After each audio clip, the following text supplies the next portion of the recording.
Hey guys, I now have a Patreon page. Please come pledge your support.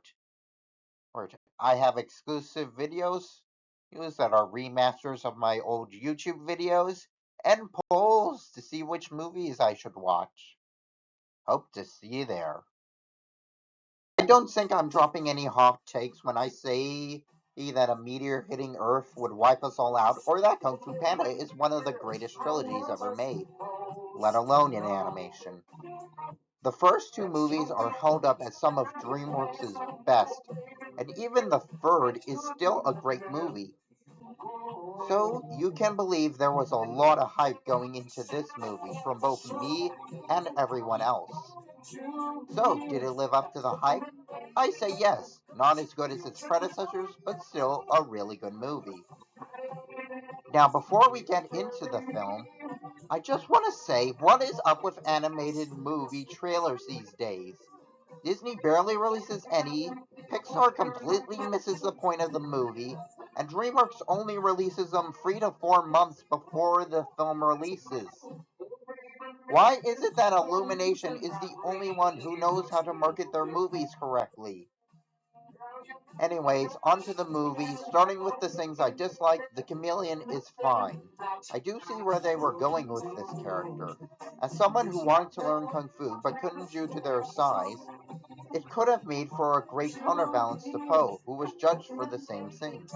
The problem is, she steals the kung fu of the different masters, like Lord Shen and Master Elephant, happens much later than you think. Most of the bad stuff she does is told, not shown.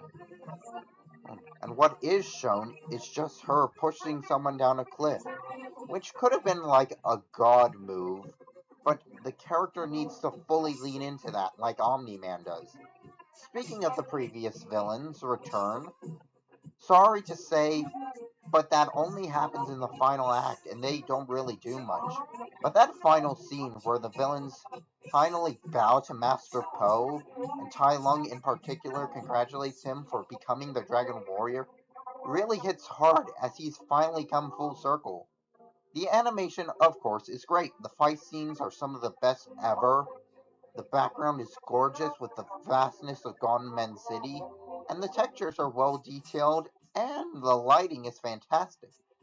But I've seen all of those things before in the previous movies, so it causes it to lose a bit of its freshness, especially with the character designs that, while great, aren't anything new. The only new creatures that are added are the chameleon, a couple of foxes, badgers, pangolins, and snub-nosed monkeys.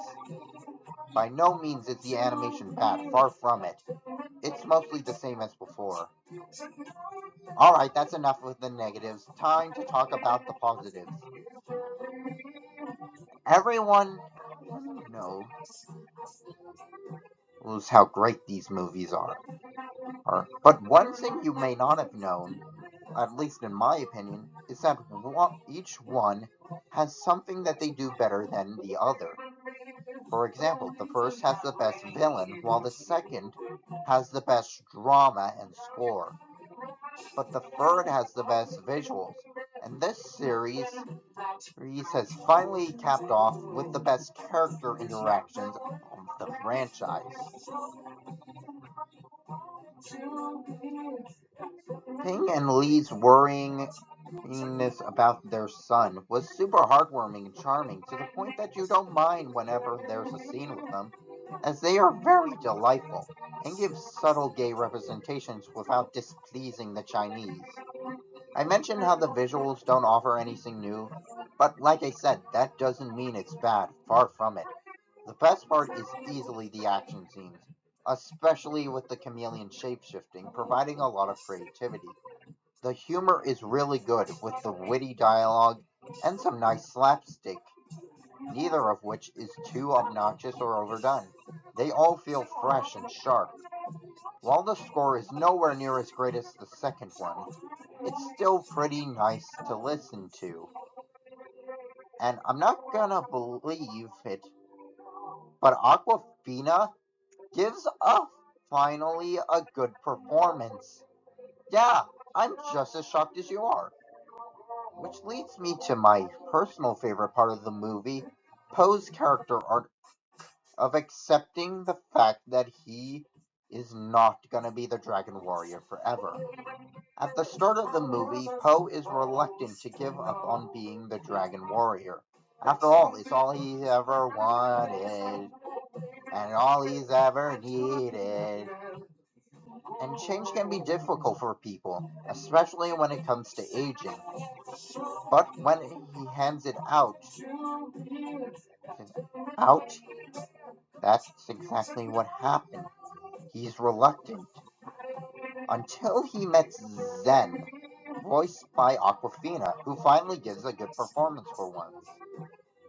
He starts lining up to the idea, as their bond mimics that of Shifu and Poe's, but with its own twist and flair. While Poe was a goody two-shoes, Zen is a rebel. Well, she grew up on the streets with no family of her own besides the pangolin. And so her getting to meet someone who's actually nice to her is really heartwarming and nice. And, and gives a sweet dynamic to the point that you don't miss the fact that the Furious Fives aren't in it, because Zen and Poe's friendship carries it. And even the twist that she was working for the chameleon hits hard because you got to know the two of them that closely. I'm so glad this movie turned out as good as it did. It's not as good as the previous ones, but don't expect it to be. Just expect it to be a good 8 out of 10 experience. Hey, I heard that Megamind got a sequel recently. Sweet, I get to go from one great DreamWorks sequel to another. I can't wait to.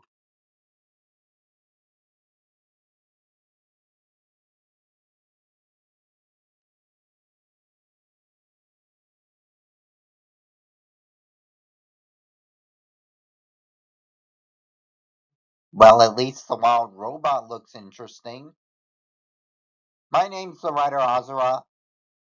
Subscribe because YouTube hates creators, and I'll see you all next time. Oh, and I guess I also saw Ghostbusters Afterlife.